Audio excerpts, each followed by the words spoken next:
বেনাপোলে আটকের ২২ দিন পর ভারতীয় ৩টি ট্রাক তল্লাশি করে কোটি টাকা মূল্যের ১১ লাখ পিস ব্লেড সহ বিভিন্ন পণ্য জব্দ করেছে বন্দর কাস্টমস। এই মুহূর্তে বেনাপোল সীমান্তে আছেন সহকর্মী আজিজুল হক। বিস্তারিত জানতে সরাসরি যাচ্ছি তার কাছে। আজিজ,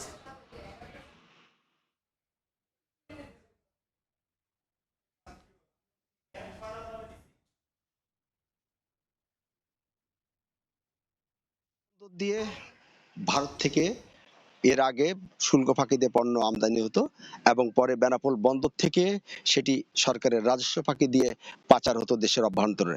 ৫ই আগস্টের আগে এ ধরনের ঘটনা মাঝে মাঝে শোনা গেলেও বর্তমানে কিন্তু এ ধরনের ঘটনা কিন্তু প্রতিদিনের।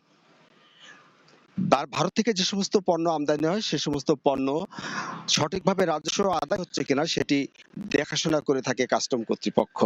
তবে কাস্টম কর্তৃপক্ষের বিরুদ্ধে নানান অনিয়মের অভিযোগ উঠলে গত কয়েক বছর ধরে সরকারের গোয়েন্দা সংস্থা এনএসআই এবং যে বর্ডার গার্ড বিজিবির সদস্য আছে তারা কিন্তু এই বাণিজ্যে হস্তক্ষেপ করছে।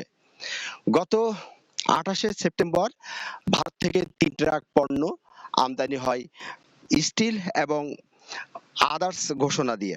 তবে গোয়েন্দার গোপন তথ্যের ভিত্তিতে ট্রাকটি কাস্টম কর্তৃপক্ষ আটক করে এবং আটকের ২৫ দিন পর গতকাল সেটি খোলার পরে দেখা যায় যে ১১ লাখ পিস ব্লেড অর্থাৎ মিথ্যা ঘোষণার পণ্য চালান রয়েছে।